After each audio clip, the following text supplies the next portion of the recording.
Bună ziua! Bună ziua! În episodul de azi din Romontania ne propunem să vizităm satul Alun și în special un drum unic în România, cel mai scump drum, am putea zice, din țara noastră, un drum de marmură unicat care leagă satul Alun de civilizație. Nu avem mult de mers până la el pentru că, surpriză, suntem deja pe el.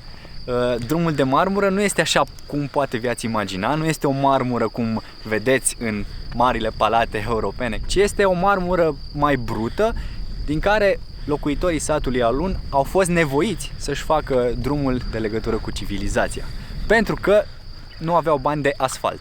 Asta pentru că sătenii aveau marmură din belșug, cariera fiind chiar lângă sat. Sat până la care noi mai aveam puțin de mers, așa că ne-am urcat în mașină și i-am dat bătaie.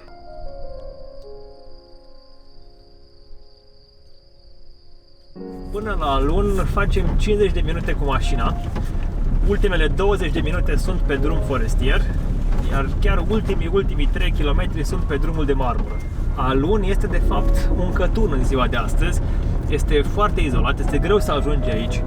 Pe vremuri avea peste 200 de locuitori, însă acum numai câteva familii au mai rămas, mai ales vara. Iarna aproape că nu este nici țipenie de om pe aici.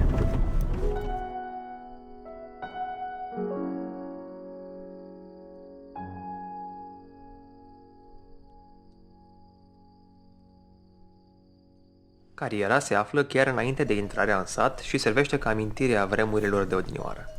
Ne aflăm în cariera de piatră din satul Alun și marmura de aici are niște particularități speciale, se aseamănă foarte mult cu marmura de Carrara. Mai mult decât atât, marmura de aici, chiar cea pe care o vedeți în spatele nostru, a fost folosită chiar și la Casa Poporului. Din păcate, în urma unei povești cu final nefericit, cariera s-a închis definitiv în 2003, fapt care a împins cei mai mulți dintre săteni să părăsească Alunul.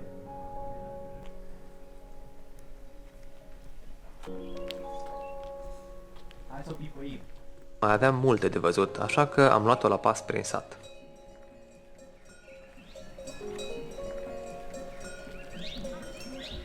Satul Alun mai are câteva particularități speciale.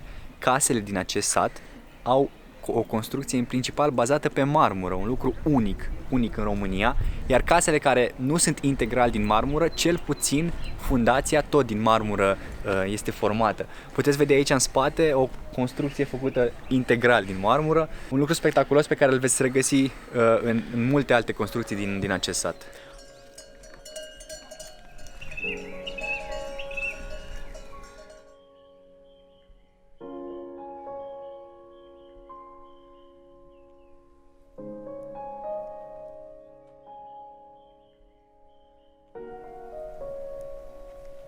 În spatele meu se poate vedea și biserica de marmură din Alun. Și când zic de marmură, chiar la asta mă refer, este în întregime din marmură și este unică în România din punctul ăsta de vedere. E într-adevăr o construcție deosebită. Două măicuțe îngrijesc și au îngrijit biserica în ultimii ani și au exprimat dorința de a nu apărea în video.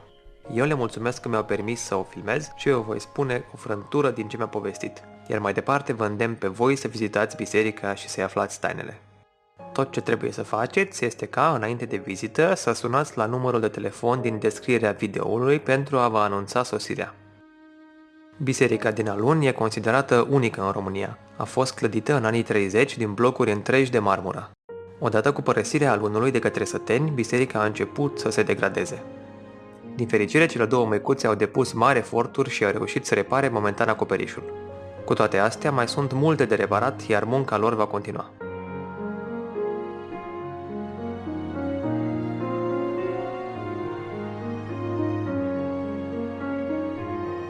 Mare surpriză pentru noi a fost să aflăm că tot în Alun se află o deosebită biserică construită integral din lemn, ce datează din secolul XVIII.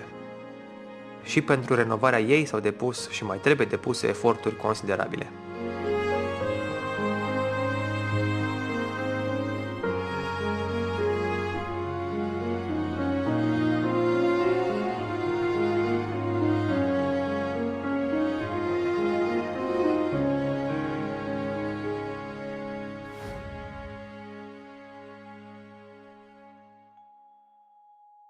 Am vizitat astăzi satul Alun.